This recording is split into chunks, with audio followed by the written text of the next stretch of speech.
Hello everyone, and welcome to Classic Gaming Today, where we take a look at the gaming experiences of the past through the eyes of the present. I am your host, Tony, and today we're going to look at Action 52, at least the history behind Action 52, which is a multi-game single system in 1992.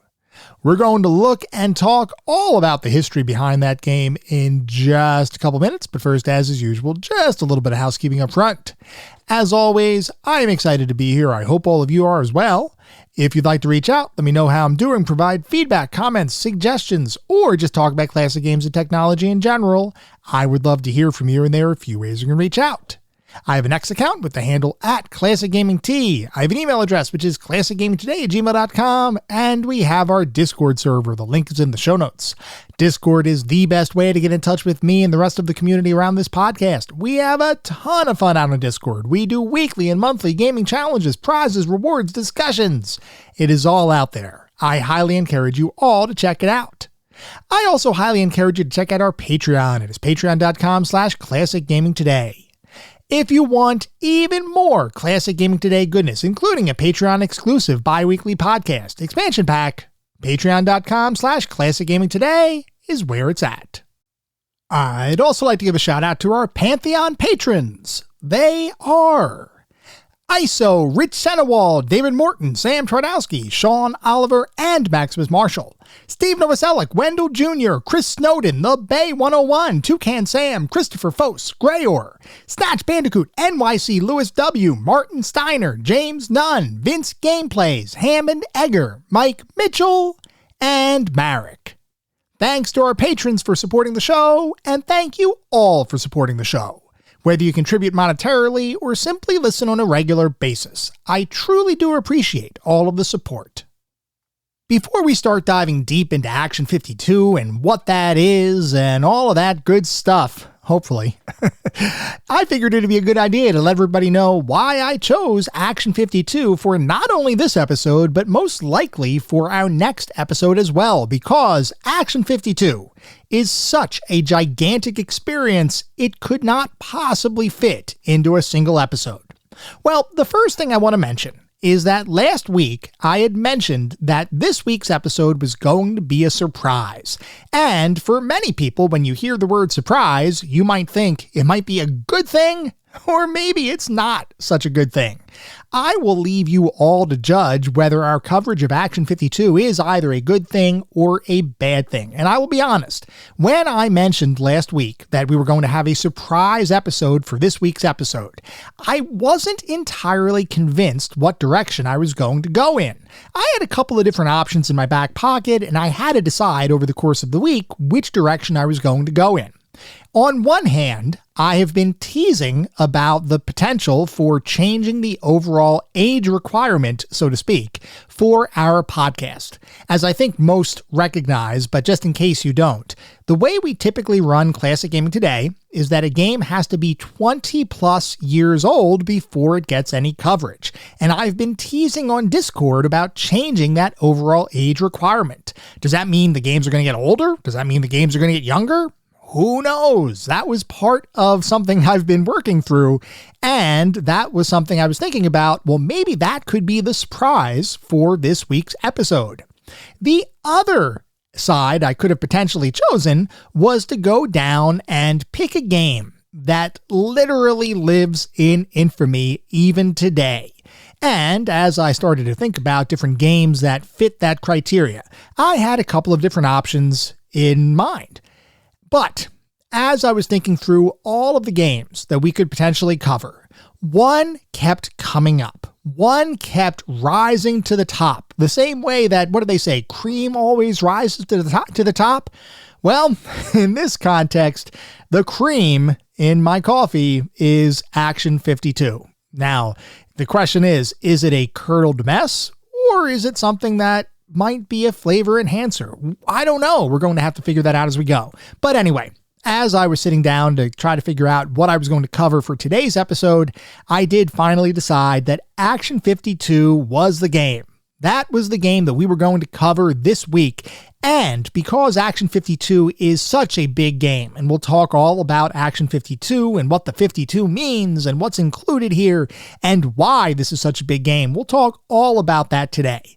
But the simple fact is that Action 52, in order to do it justice, cannot exist as a single episode. There is just too much content here. So you might be wondering what the heck Action 52 actually is. Well, I am going to tell you, I'll tell you in the most general of terms right now, and then we're going to dive deeper as we start talking about the history behind the game in just a little bit. Action 52 is a compilation cartridge that contains 52 unique NES games. It's basically a 52-in-1 collection. And each of those games you can, in fact, play. You can play each of those 52 games. So when I started to think about, well, how are we going to cover a game that has 52 games within it? By definition, we just couldn't fit it into a single episode. So that's why today we're going to talk history. Next week, we're going to talk all about the games. And depending on how far we get, we may even need another episode to cover all of the games. Because as you all know, when I cover something, I dive pretty darn deep into the overall structure, the content, everything to do with that experience. Now, some of you who might know about Action 52 might be wondering if all of this coverage truly is warranted given the overall quality of the game. Well, I'll let everybody be the judge of that as we go. But anyway, why would I choose Action 52 to focus on for not just one episode of the podcast, but potentially 2 or maybe even 3 total episodes? There were a few reasons. There were a few things or considerations that came into mind as I was considering what to do with Action 52. The first reason I chose the game was simple curiosity. I have heard about Action 52 forever. I have heard about all of the different critiques, all of the different ways that Action 52 is not a good game. Not only is it not a good game, it is not a good collection of 52 games. It's actually widely considered to be one of the worst games ever created. Not just in terms of bad design, but actually broken mechanics, broken games. There are some revisions of Action 52 that have games on the list that don't even load and will hard lock your console, requiring you to reset it before you can actually play anything with the game. So I was curious. I have never played Action 52 before, though I have heard about it a lot. And if you frequent the internet or YouTube or pretty much anything to do with retro gaming, and you ever do a search for worst games of all time, I can almost guarantee that Action 52 is going to be mentioned somewhere within that list, within that article, within that video essay. You're going to hear about Action 52, at least if people expand their aperture to include games that in some cases literally do not work. A lot of times when people talk about the worst games of all time, they're talking about singular console or cartridge experiences. They're talking about those games that you put in your console and they're just bad games. Not broken games, mind you, but they're just bad. They're poorly designed. They have poor mechanics. The controls don't feel right. The graphics are subpar. Whatever your personal criteria is for quote unquote bad games, a lot of times people are talking about games that at least function. From my understanding, before I sat down to actually begin preparing for this episode, my understanding is that Action 52 couldn't even get that right. Most of the games on Action 52 or in the Action 52 compilation couldn't even get the simple and basic mechanics of a functioning game to operate properly on your NES, because the Action 52 that we're talking about is the NES version. There are a couple of different versions of Action 52. We'll talk about those different versions, at least at a high level, a little bit later. But the version that we're focusing on today is Action 52 for the NES. So my curiosity before I started playing anything was piqued, because I had to know, is this as bad as people make it out to be? Because you know the way the internet is. You know the way YouTube is. There's sensationalism out there. You're going to have people that are going to make things feel so much more, so much worse than what they really are. And as I've tried to get across, as I've continued to host this podcast, I've tried to get across the fact that when you do a critique of anything, at least in my opinion, when you critique something, you better, sit down and truly understand that's something.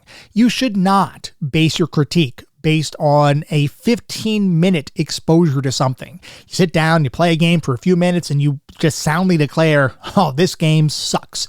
Or, oh, this game is the best game of all time. But you've only experienced, 5 minutes, 10 minutes of it? How can you make that declaration until you've spent the time to actually dive deep, to go under the hood, to really look at what makes this game tick? So, obviously, I was curious. The second reason why I think right now is the right time to begin looking at Action 52 is the fact that I have gotten a little bit of critique from some members of the community, and I will say loving critique. It's not like people are being insulting or anything like that, but I have gotten some critique that in some capacities I have been, quote unquote, taking it easy. If you take a look at our list of games that we've covered over the course of the last 4-ish years or so, you will see that the vast majority of games that we've covered have fallen into either the Pantheon of Classic Gaming category or the Golden Oldie category. And, for better or worse, those categories represent games that are truly good. If you look at our mediocre mentions, which is kind of like the, they're there, they probably did some things wrong, nothing really special about them, they're just kind of there. Or you look at the footnotes, which are reserved for those games that I just really don't think are good games. If you look at those categories, the overall counts are dramatically lower. There are way more Pantheon entries and Golden Oldie entries than we have in the mediocre mentions or footnotes. Now, some of you have suggested that I have been looking at games and I've been picking games that are a little bit more well-known, a little bit better designed, and I've been doing that to kind of coast a little bit.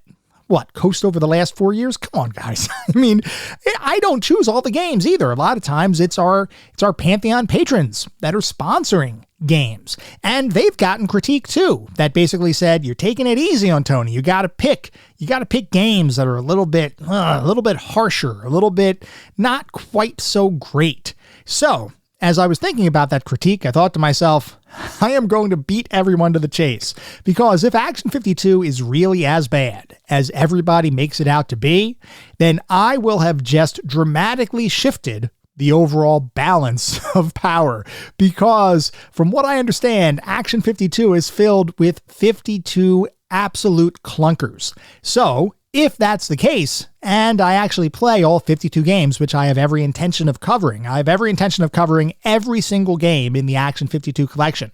If I actually do that, then, well, hey, and they're all as bad as everybody makes them out to be, because once again, I am not accepting anything at face value. So if that ends up being the case, then, hey, I guess that now you can't complain anymore that I have taken it easy, because I will have literally put myself through, relative hell, I should say, over the course of a several-week period covering this one monster of a title. So part of this, and a lot of what I'm saying right now is a little bit tongue-in-cheek. I don't really take any true negative any perception or anything with that feedback as far as the taking it easy kind of thing. I know that all of that is generally meant in jest, but I was thinking about it, and I was thinking to myself, well, hey, you guys have been saying I've been taking it easy. Just wait until you see this. So that was another reason why I thought Action 52 might be the game to look at.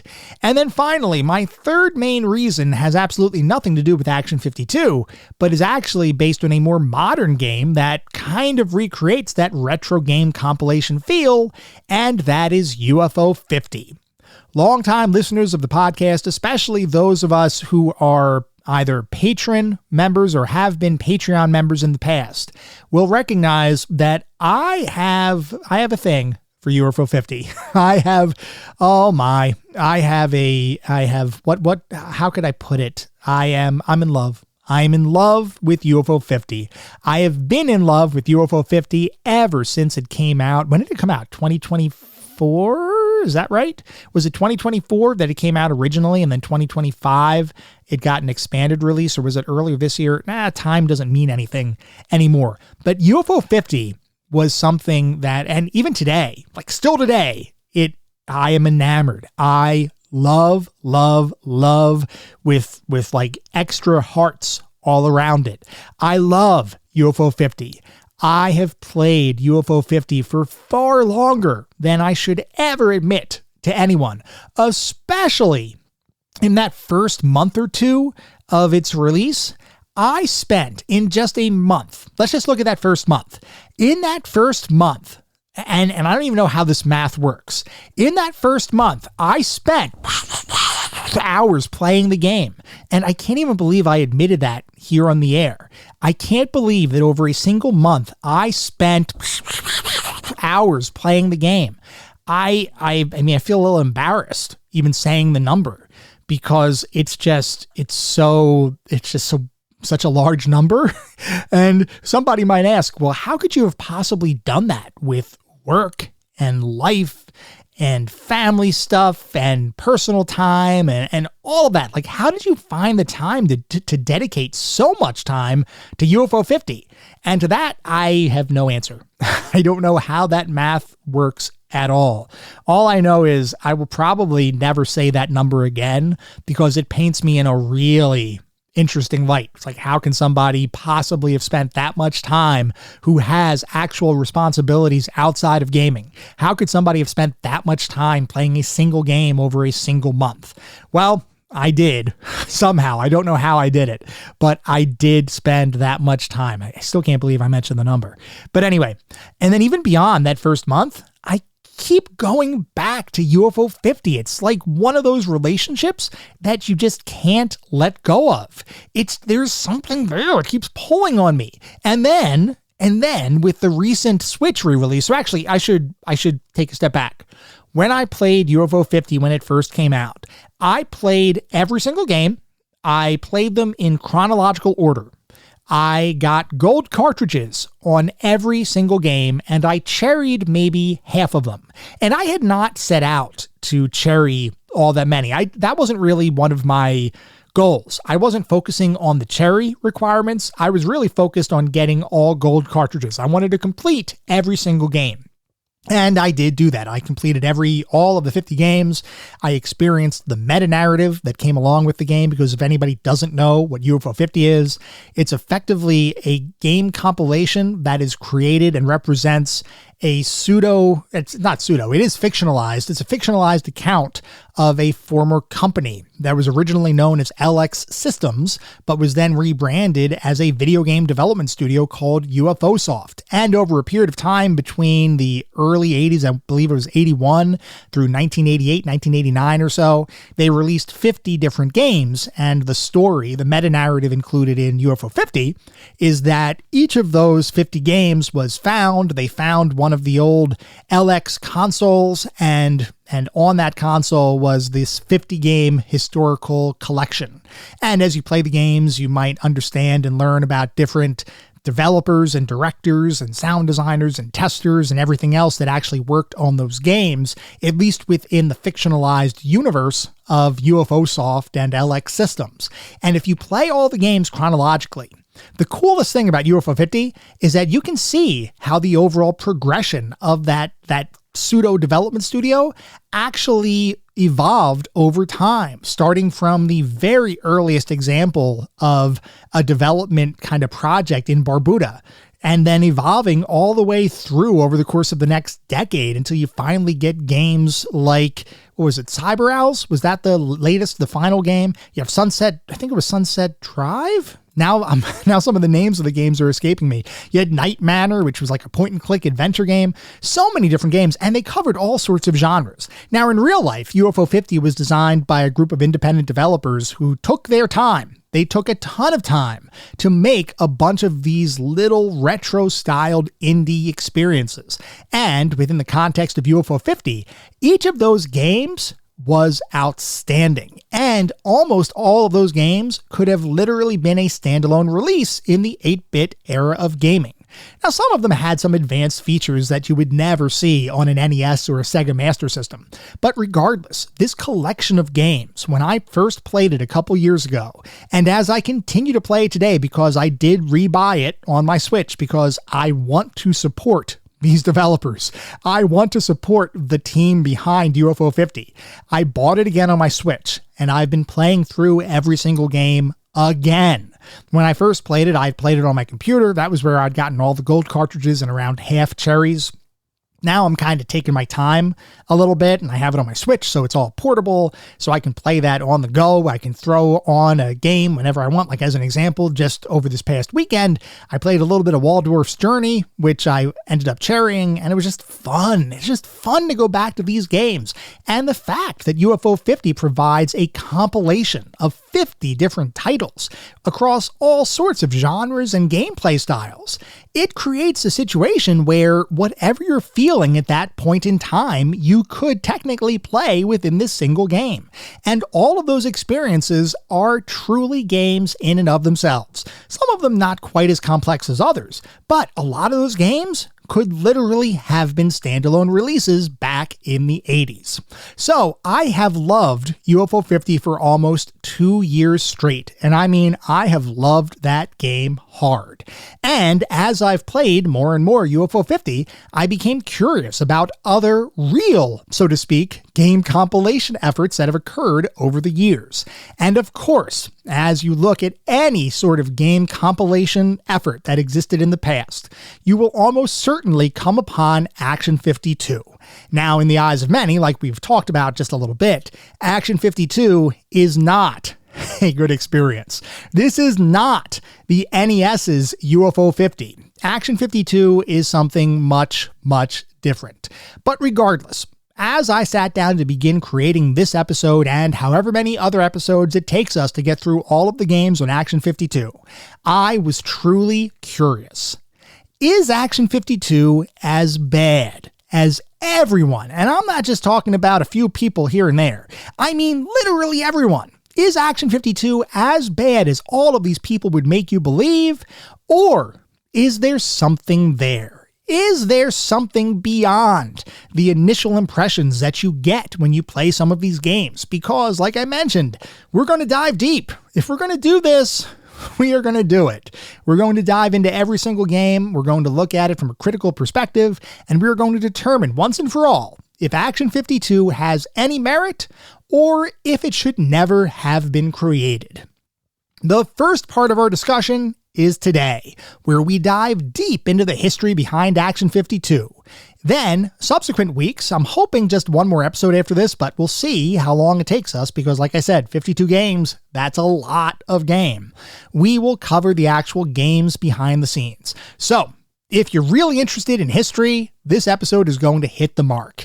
If you're more interested in the games and the gameplay reviews, hopefully next week's episode will serve what you want, or will serve the purpose that you want to get out of this discussion.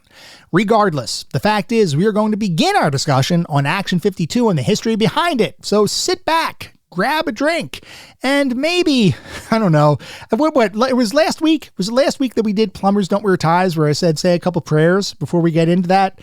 Plumbers Don't Wear Ties, I mean, it was a single game. And I kind of knew going into it that a lot of people didn't think that one was all that great. Going into 52 of these, you gotta give me something more than a couple prayers. I might need something a little bit stronger. Or maybe I just need stronger alcohol. Regardless, let's get started. We're going to start diving deep into Action 52.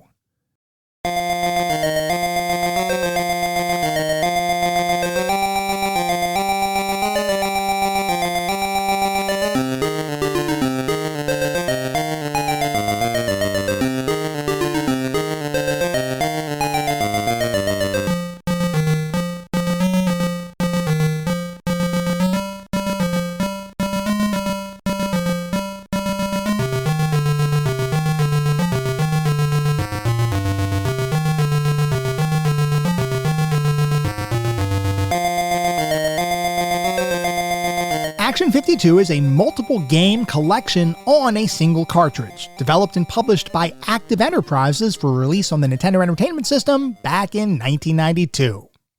To truly understand what Action 52 is and why it came to be, we have to dive a little bit deeper into the concept of game compilation collections, and occasionally some of those collections that might not have been, what's the word? legal. Because back in the dawn, or back during the dawn of the video game industry and even beyond, there were a ton of different people that were creating bootleg versions of games. And a lot of times these games would come on multi-pack cartridges. Most of the time, if not all of the time, all of those versions of games and all of those collections of games were in fact illegal. You will never go into Nintendo's offices and see them licensing a multi-game compilation featuring Mario and Donkey Kong and Zelda and whomever else on these cartridges. And a lot of times the bootlegged versions of these games were not anything to do with the original creations. We saw that in the past. We even saw that in the computer industry, where the whole concept of copy protection came into being, because before copy protection and copyright protection was even a thing, especially in Japan, there was a ton of unauthorized copying of games. And a lot of times these bootleg copies of games sometimes were even compiled into multi-packs for different floppy disks and all that kind of stuff. You'd be able to buy these copies, and you'd be able to play any number of games on computers. The whole concept of software piracy kind of has its origins in this whole concept, where you might have somebody that's an unscrupulous person. They might get a bunch of different games. They might strip the copy protection on them, or maybe the copy protection never existed in the first place. They would take all those games, they'd bundle them into a collection, and then they'd release those games for people to either purchase, which is super illegal, or download for free, which is still pretty illegal, but not quite as super illegal as selling it and trying to make a profit on those efforts. Regardless, the concept of bootlegs in video gaming and in computer gaming and everything else has been there forever. There have been countless examples of different compilations, both of licensed, or I should say, both of real games, as well as games that can best be thought of as not real. I mean, they're real in that you can actually play them, but they're not real in that they were never really released as an actual game on a console.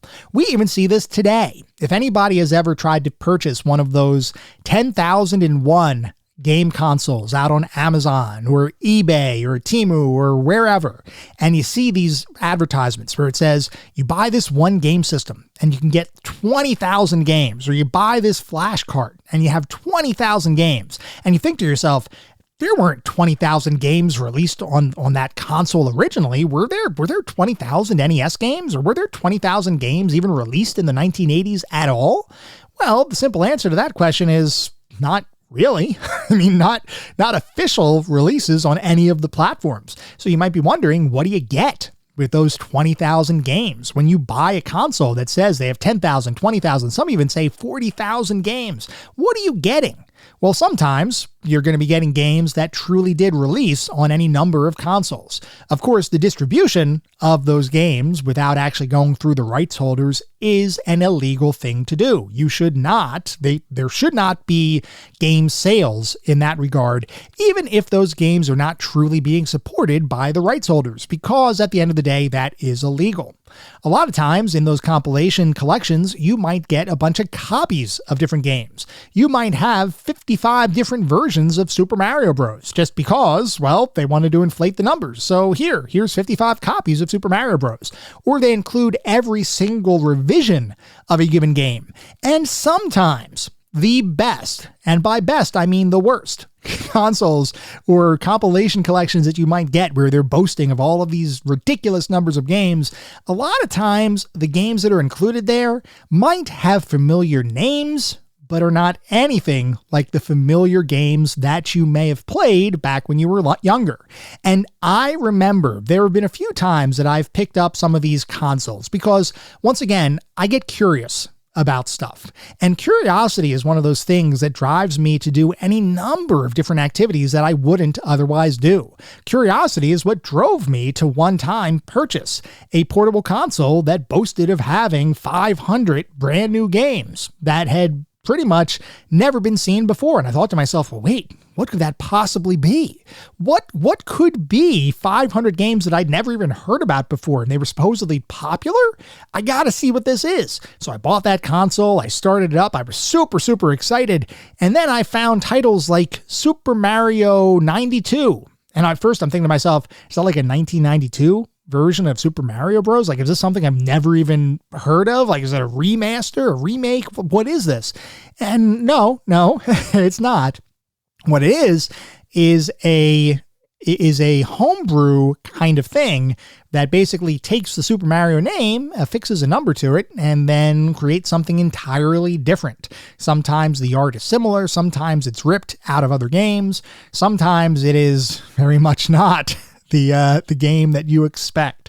There have been a ton of these, although my favorite has got to be Super Mario 187, and they actually had a story with this one, where prior henchman Bullet Bill has now risen to a position of prominence in the construction industry, a role that he rules over with an iron fist, including his harem of beautiful female construction workers, one of whom is the former Princess Peach. Peach was previously an innocent member of Mushroom Kingdom royalty, who has since turned to construction while moonlighting as a dancer at gentlemen's clubs in New Donk City, completely displaced from the life of luxury she once knew. You, as Mario, have to traverse 8 levels of platforming action to dethrone the nefarious Bullet Bill, while hopefully saving Princess Peach from his clutches, and restoring order to both New Donk City and the Mushroom Kingdom at large. Definitely one of my favorite bootleg versions of Mario. But anyway, and actually I take that back. There was no story included with Super Mario 187, though there was a Super Mario 187 on one of these silly consoles that I had picked up at one point. It's just one of those crazy things that it's just, and of course you have to create your own story behind it, because none of these bootlegged things or none of these fake homebrew things have any bearing on reality. They don't include any stories, so you got to kind of make some stuff up, which you guys know I have a pretty active imagination, so that doesn't really, it's not really something that bothers me. But the bottom line is that the whole concept of these either released homebrew titles, and that's not really illegal to sell homebrew stuff as long as you have the rights holders' rights to sell that.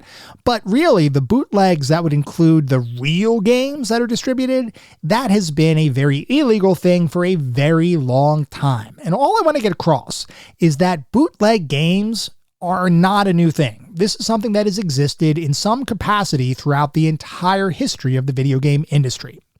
The thing is that when you think about these multi-pack game compilations, a lot of times you're thinking about very low effort kinds of affairs, whether you're talking about those collection of homebrew titles where you might have a very low effort version of a Mario clone included in the experience, or there's something that you just simply copy the ROM from an actual existing game. You might have a real version of Super Mario Bros. Included in one of these bootleg compilation packages, in which case anybody selling that's not named Nintendo is not doing something that is truly legal.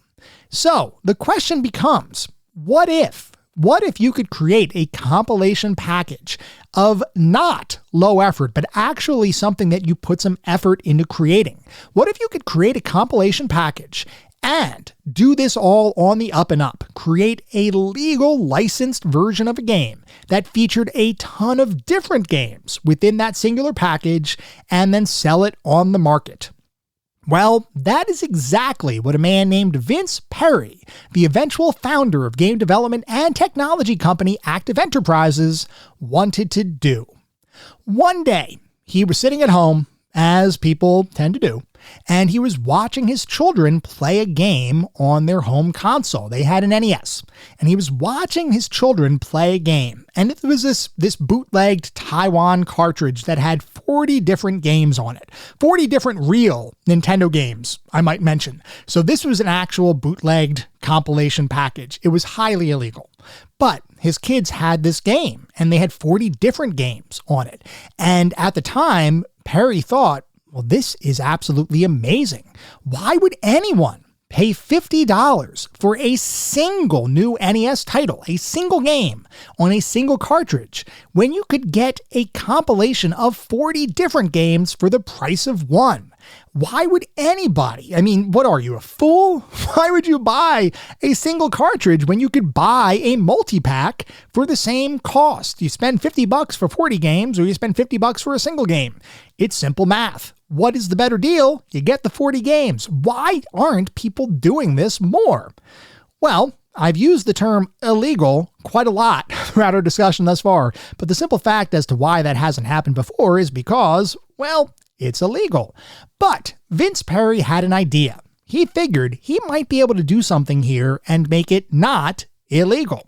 But he needed to gauge interest. He needed to understand if other people were actually thinking the same way as he was. So he actually went out into his neighborhood and he started kind of taking unsolicited feedback from, or actually I should say solicited feedback. It was unsolicited in that he didn't make this formal, but he certainly went to different people and he started talking to them and he said, "Hey, I got an idea for you.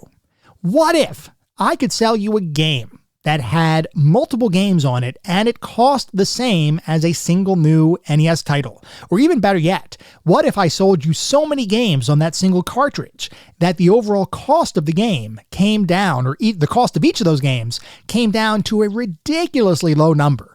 What would you think about that?"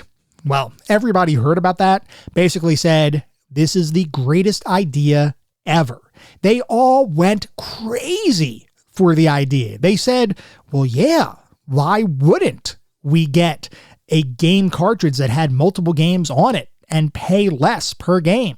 That sounds phenomenal. Mr. Perry, what can you do to solve this issue?" Well, he decided then and there that he was going to do something about it, but he was going to do something that was a very legal and hopefully licensed effort. Like we've talked about, the bootleg games of the past oftentimes were not legal. They were not licensed. They did not have any sort of actual authorization from companies like Nintendo in order to proceed. Vince Perry envisioned a game compilation that had full licensed authority from Nintendo to release their game. Or at a minimum, he wasn't going to just copy other people's games. He was going to have a team of dedicated developers create brand new games and compile them all onto a single cartridge. Whether Nintendo decided to license the cartridge or not didn't really matter to Perry, because releasing an unlicensed cartridge was not technically illegal, as long as all of the intellectual property within that cartridge and on that cartridge was in fact his own intellectual property. So with that concept in mind, he decided he was going to create a brand new collection of a bunch of different games. He was going to store them all on a single cartridge, and he was going to release that cartridge to the masses. Now the thing is, and this is often the case when you have people that are thinking about things more so from a business perspective as opposed to a technological one. Vince Perry was not a technologist. He didn't understand exactly what it would take to make a game. He didn't have any software development knowledge. He didn't know what the heck went into an NES cartridge. He didn't know about assembly language. He didn't know about learning the ins and outs of the NES hardware and the sound chips and everything else. All he knew was that his kids really liked that bootleg Taiwan cartridge that they had been playing. And the feedback he got from everybody he spoke to in his neighborhood said, yes, this is a great idea. So he decided this was going to be something he would do. But he also knew that he had a certain level of limitations with his own skill set. So he decided to gather a team of developers to begin working on this concept. Now, the way he did that was probably a little bit more unique than what you might think of when you think about somebody trying to break into the video game industry. Because a lot of times you get an entrepreneur or you get somebody with an idea, they may go to a team of dedicated, or I'll say talented software developers, and they might say, hey, team or company or whatever, I've got an idea and I've got funding, and I want you to turn my idea into reality. That's certainly something that Perry could have done. He could have gone out and he could have gone to a company and he could have contracted with them to make the game that he was envisioning in his head. But he decided not to do that. The team that he decided to build, or the team that I would say he eventually built, was not something that was, from my perspective, well thought out. It effectively happened entirely by happenstance. His team of developers, which ballooned between 3 to 4 different people, depending on what source you look at. But at a minimum, there were 3 named individuals that had joined his team over a period of time. The way they joined the team was pretty random. One of them was just in the same general location as Perry was talking about his multi-game cartridge idea. And that person thought, Well, hey, that sounds like something that would be kind of fun to work on. There was another person that Perry found literally working at LensCrafters. LensCrafters, I think it's still around, but just in case it's not, LensCrafters was an eye prescription kind of place where you could get an eye exam, you get a set of glasses or contact lenses or whatever. So I'm assuming he must have gone in for one of their normal discounts where the company was running a special where you get a free pair of glass frames if you also buy an assembly code programmer or something like that. I don't know. I don't remember the promotion. But regardless, he found somebody just working at LensCrafters, and he basically told them that he will pay them the same exact amount of money that they were making at LensCrafters if they came over and made his video game, or at least worked on his video game. The person that was working at LensCrafters thought, well, hey, that sounds like some fun.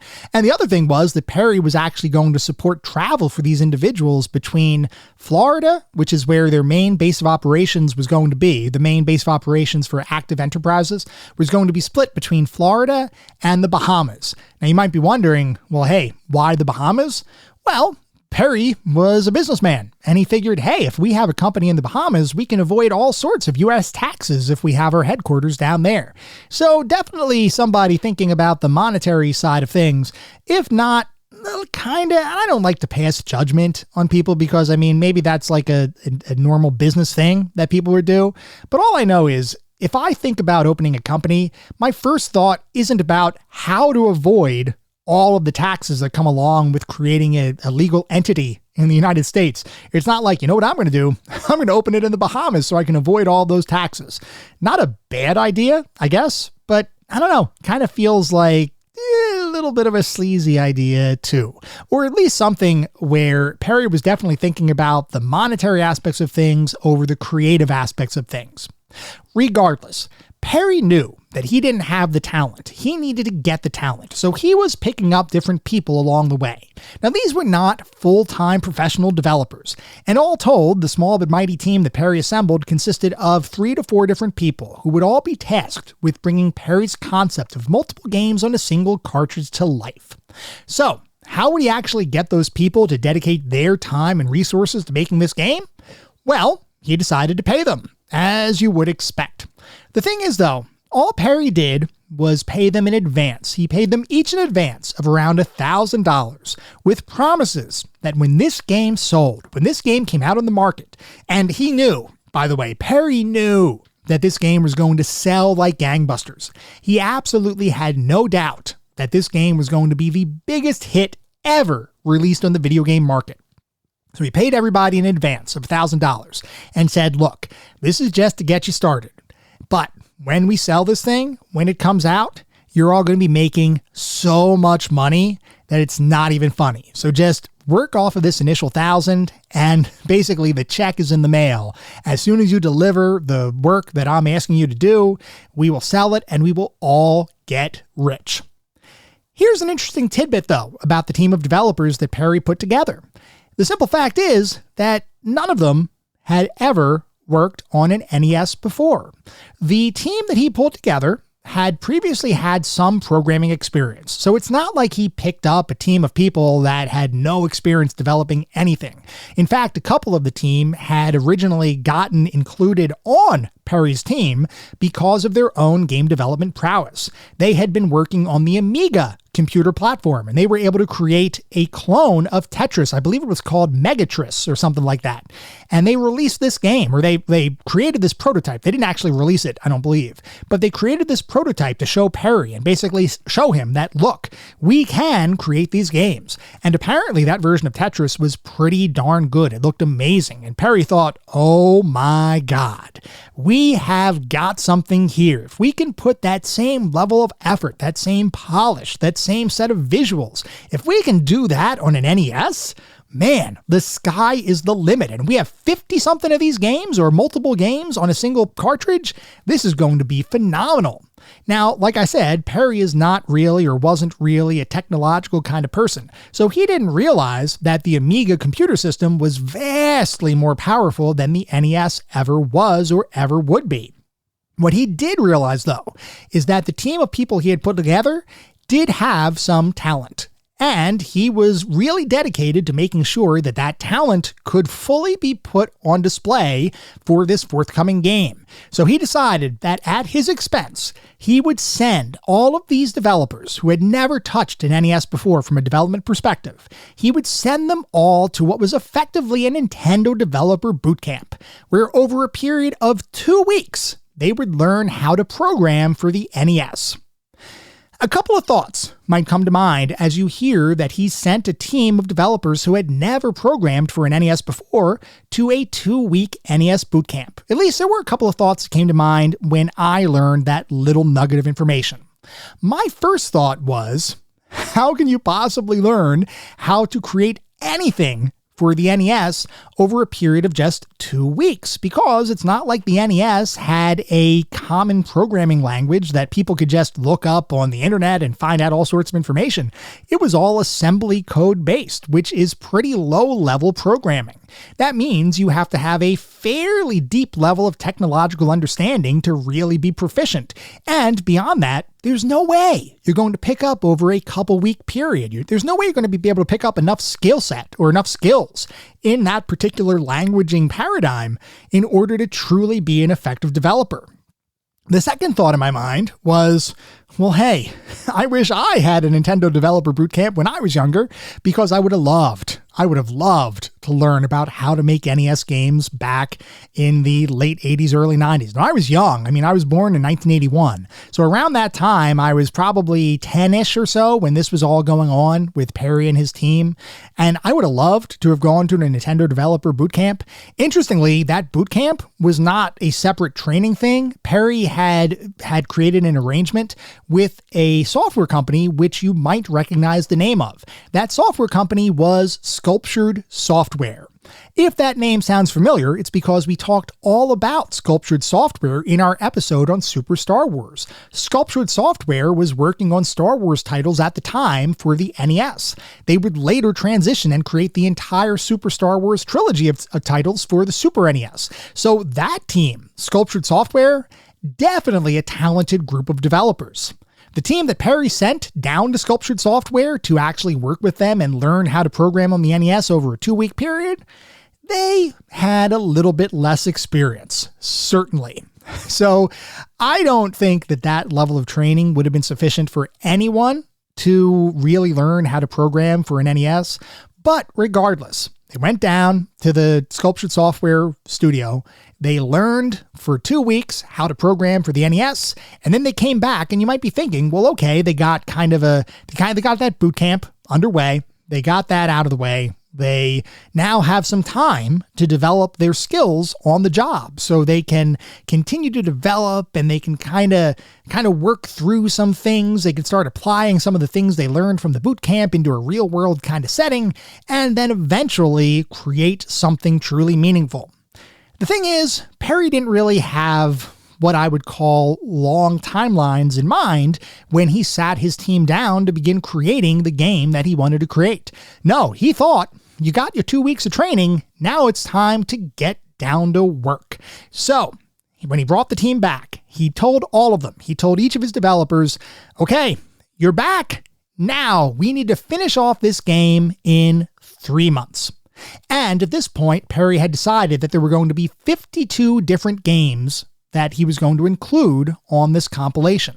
So what that meant is each developer was going to have to create a game each week. So every single week, each of the developers on the team, and let's say there were 4, just for the sake of argument, because like I said, the number fluctuates between 3 or 4, depending on who you talk to. And that 4th member of the development team, to the best of my knowledge, has not really come out and declared himself a member of the development team. I can't imagine why. But there are 4 different developers, let's say.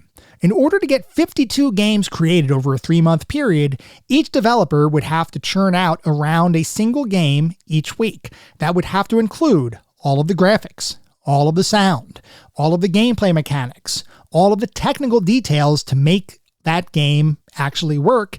And, oh, by the way, they probably should do some degree of testing with those games to make sure that they, worked at the end of the day. As you might imagine, that length of time, the overall compressed timeline, and the number of games that each developer needed to work on to make this all a reality, it was incredibly compressed. And it would have been a challenge for anybody. Around this time, a simple NES game, a simple standalone NES game, would take at least 3 to 4 months to create, from inception all the way through to release. What Perry wanted the team to do was create 52 NES games over that same period of time. It sounds like an impossibility, but Perry had faith, whether delusional or not, and he figured that his team would be able to figure out how to make this happen. He wanted to make sure that this compilation, which was now known as Action 52, was going to be the most badass collection of 52 titles that had ever been released on a single cartridge. But even beyond that, Perry had grander aspirations. He didn't want to just release a game that had 52 different games included with it. He had bigger goals. He had bigger dreams in mind. He wanted to create a full-fledged multimedia franchise out of this concept. Now you might be wondering, how the heck would he actually do that? Because 52 different games doesn't necessarily lend itself directly to creating a multimedia franchise. But what Perry had conceptualized was that one of those games, one of the games included in this now known as Action 52 collection, would be a game that was basically the landmark title with the release. It was kind of like the prestige title included within those 52 games. Sure, you're going to get 51 totally awesome games, but you're also going to get this one game that should probably be its own standalone release, but was getting included with Action 52 effectively for free. And Perry thought that this one game was going to set the world on fire. That game was known as the Cheetah Men. We should talk a little bit about the Cheetah Men, because the concept behind it might sound very familiar to anybody who grew up in the 80s. The Cheetah Men was a group of, anthropomorphized cheetahs who were kind of humanoid in features. They could speak, they could beat up bad guys, and they were this team of individuals that would basically be superheroes without wearing capes. They wouldn't really be superheroes, but they were definitely crime fighters. And they were this group, and they kind of had catchphrases and slogans, and Perry thought that this could be something that could get turned into a toy line and a cartoon and movies and more games. The whole concept of the Cheetah Men, it was an entirely new concept. Or was it? Well, if you notice that there was more than a striking resemblance to the Teenage Mutant Ninja Turtles, which were a group of anthropomorphized turtles who were humanoids, who had their own quips and sayings, and would become a very large and very successful multimedia franchise spanning books and toys and games and everything else, you could certainly see where Perry's inspiration was. He took a look at the Teenage Mutant Ninja Turtles and he said, I want some of that. So he decided to create the Cheetah Men, which he truly believed was going to be a thing. He thought the Cheetah Men was going to be a brand new franchise, and Action 52 was going to be the very first spot that anybody could see this brand new crime-fighting team in action.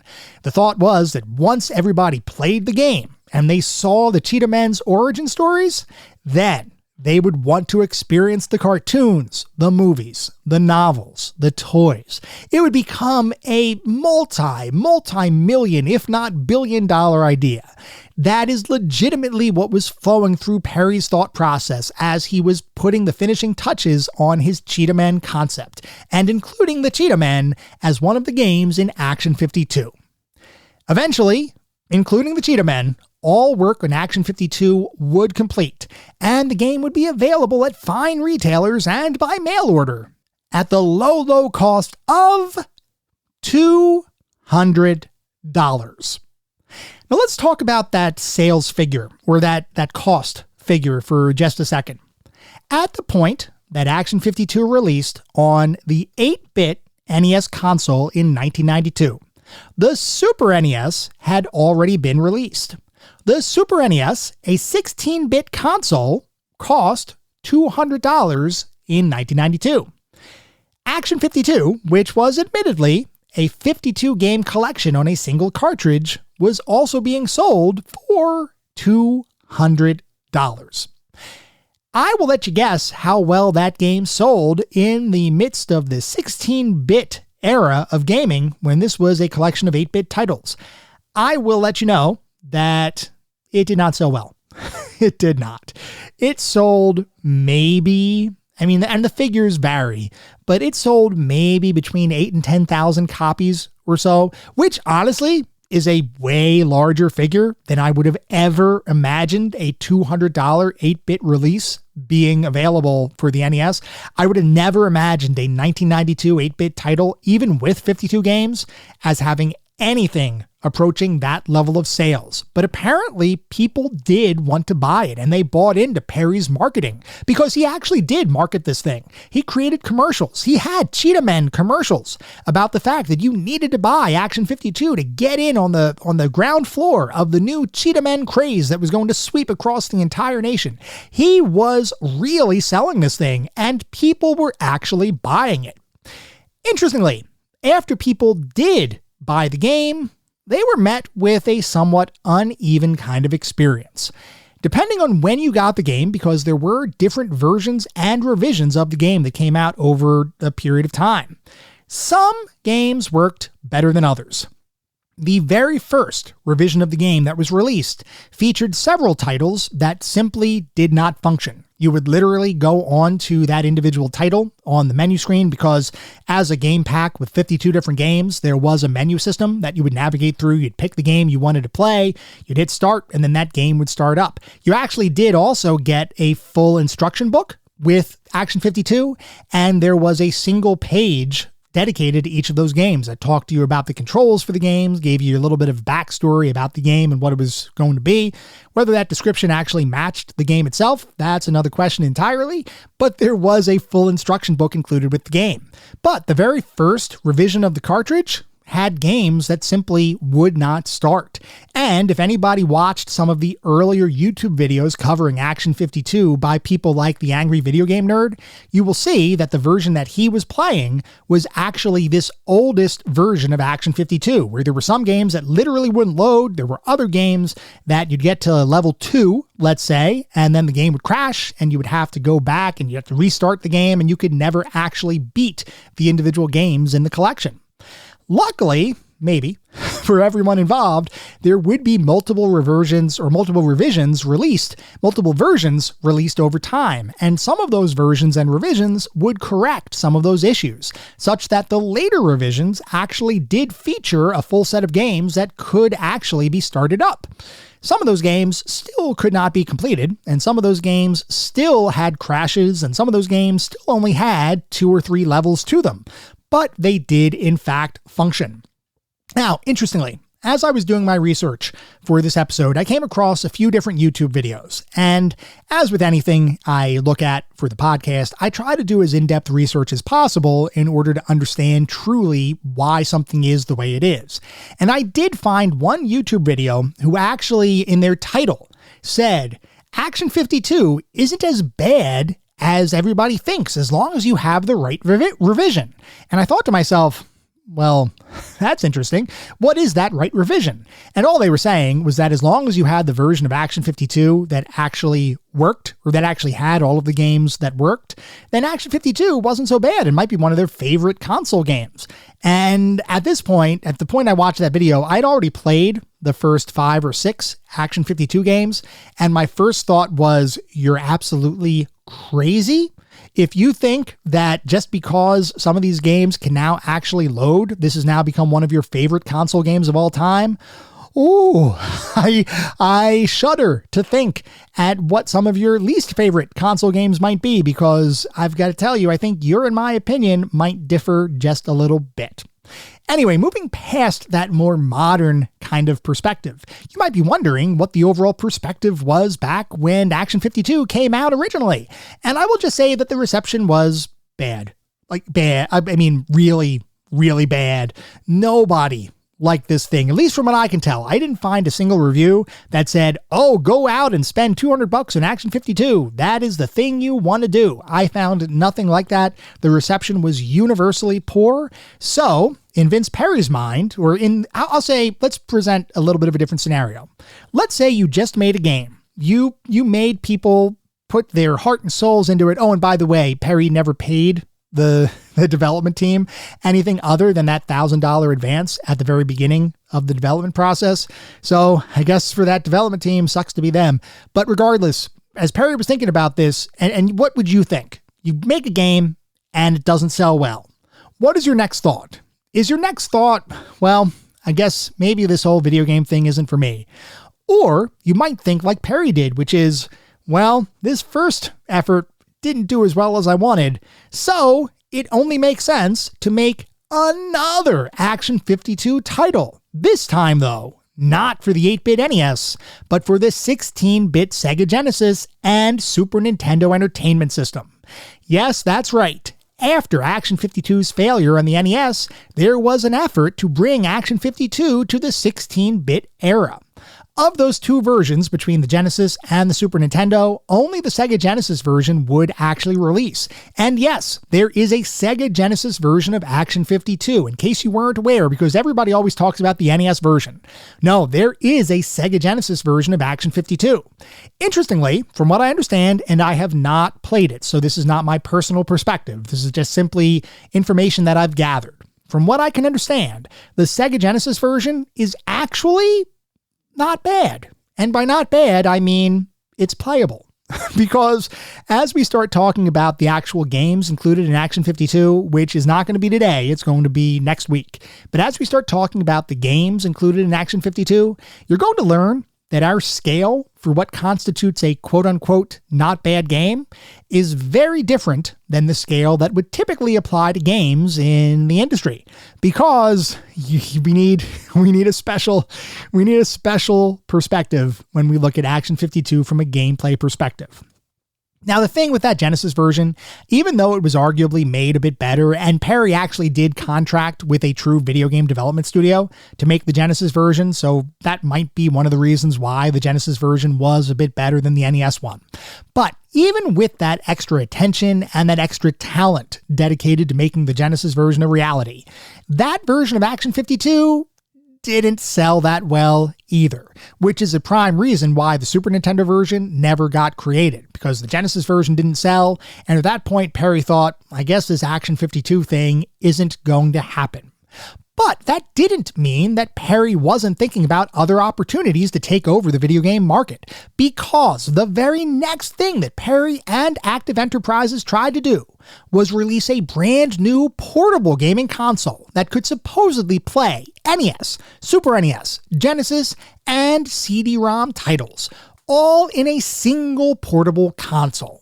That sounds like a dream come true. And honestly, if this thing had actually released back in the 90s, I would have been all over it, because holy cow, how could you have a portable console that supports all of these different home consoles? It sounded like a crazy, far-fetched dream. That dream was known as the Action Game Master, and would set the world on fire when it debuted at the 1994 Consumer Electronics Show, or CES. And seeing an actual working prototype made people a believer in Vince Perry and Active Enterprises. Finally, Perry had proven all of the haters wrong. Wait, I misread that last part. Silly me. This happens sometimes, especially when you're recording late at night or early in the morning. Sometimes you misread something that you've jotted down in your notes. So I apologize. Let me try that again. This console, this thing that was thought to be a dream, the Action Game Master, was shown only as concept art with bold claims and nothing else to show for it, and was the equivalent of stifled flatulence when presented at CES in 1994. Pretty much everyone recognized the concept was a total delusion, and shortly after this pitch, Active Enterprises as a company shut down, and Vince Perry effectively went into hiding, living somewhere either in Florida or the Bahamas for the rest of his days. And I am not exaggerating. After the Action Game Master was pitched, and once again, there was no prototype, there was nothing. There was an interesting picture. There was, I don't know if it was purely concept art or if a prototype existed somewhere, but if you look up the Action Game Master, you can actually see what this thing looked like. It looked absolutely ridiculous. I mean, conceptually, kind of cool concept. Being able to play NES, Super NES, Genesis, and CD-ROM titles in a portable console sounded like amazing sauce. I mean, it sounded really great. It just was completely it was a complete pipe dream. Or I should say, was it a pipe dream or was it simply an extended con? Because I am not convinced that Perry really knew what he was doing. I will say that based on feedback from the development team that worked on the original Action 52, some of them did say that they believed Perry's heart was in the right place, but his just lack of understanding about the video game industry led him astray. So I will give him the benefit of the doubt that all of his efforts between Action 52 on the NES, Action 52 on the Sega Genesis, and the Action Game Master, which never actually went anywhere, I will give him the benefit of the doubt that he was trying to do something good, but ultimately couldn't do anything good. Now, the other side of that story is that one other member of the development team compared Vince Perry to the devil. So I guess the reality is probably somewhere in the middle. There's definitely hard feelings there, apparently. But the simple fact is that Vince Perry is kind of an enigma in the video game industry. He was there and prevalent for a short period of time. Active Enterprises, his company, was there and present for a short period of time, and then they effectively disappeared. Apparently, Vince Perry did pass away back in 2012. As with any loss of life, that is, of course, unfortunate. But his legacy, Action 52 being the primary legacy that Perry leaves behind, will most likely never die. You have the internet and common opinion who will constantly say that Action 52 is a mistake that never should have happened, that it is the worst game of all time. Now, the thing is that most of these people that talk about Action 52 have never actually played the game. They might have heard somebody talk about it. They might have heard an internet personality say that this game absolutely sucks. And a lot of times, those internet personalities, at least the videos that I've seen, may have played a game in Action 52 for a couple minutes and then declared, this is a horrible game. Well, as you all know, that's not the way I do things. In order to truly understand each of the games in Action 52, we need to play them all to completion. Whatever completion means in the context of that game. Because I will freely admit that some of those games have literally 2 to 3 levels, and then it just resets. A couple of the games do have crashes that impede your ability to actually progress through the games. Some games are fairly meaty experiences, at least meaty within the context of Action 52. We're going to talk all about those games, not today, once again, but in a week or so. The fact is, I truly wanted to know, could Action 52 really be as bad as everyone says it is? Well, we are going to find out the answer to that question next week, as our coverage of Action 52 shifts to the games included in the collection rather than the history of the game itself. I must ask you all, what could possibly go wrong?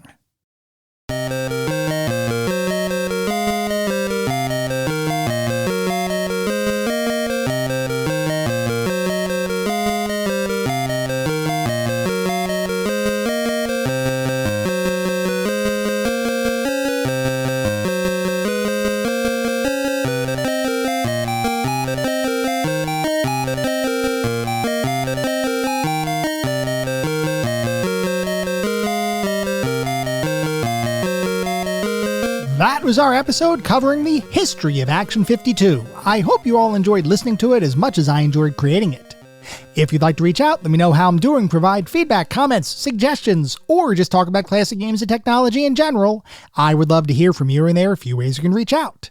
I have an X account with the handle @ClassicGamingT. I have an email address, which is classicgamingtoday@gmail.com, and we have our Discord server. The link is in the show notes. Discord is the best way to get in touch with me and the rest of the community around this podcast. We have a ton of fun out on Discord. I highly encourage you all to check it out. I also highly encourage you to check out our Patreon. It is patreon.com/ClassicGamingToday. If you want even more Classic Gaming Today goodness, including a Patreon-exclusive bi-weekly podcast expansion pack, patreon.com/ClassicGamingToday is where it's at. Before we sign off for the week, I do want to remind everybody that next week's episode is going to be focused on the games of Action 52. So definitely write in if you've had any experience playing these games and let me know what your experiences were. At the same time, recognize you're likely listening to this podcast on any number of podcast services. And if you would feel so inclined, it would be great if you could leave me a review. This is not about trying to bolster star counts. This is not about trying to harvest a ton of 5-star ratings. Though if that happens, awesome, it means we're doing something right. No, what it's really all about is trying to deliver the best possible podcast I can. The only way to do that is to get feedback from all of you, the listener community, to make sure I'm hitting the mark and delivering the content you all want to listen to. We get new listeners every single day, which is simply amazing. I want to continue to grow this community and continue to make the best possible podcast I can. We'll be back in around a week with our next episode focused on the games of Action 52. Until then, remember, sometimes the games of the past are just as good, if not better, than the games of today. Goodbye, everyone.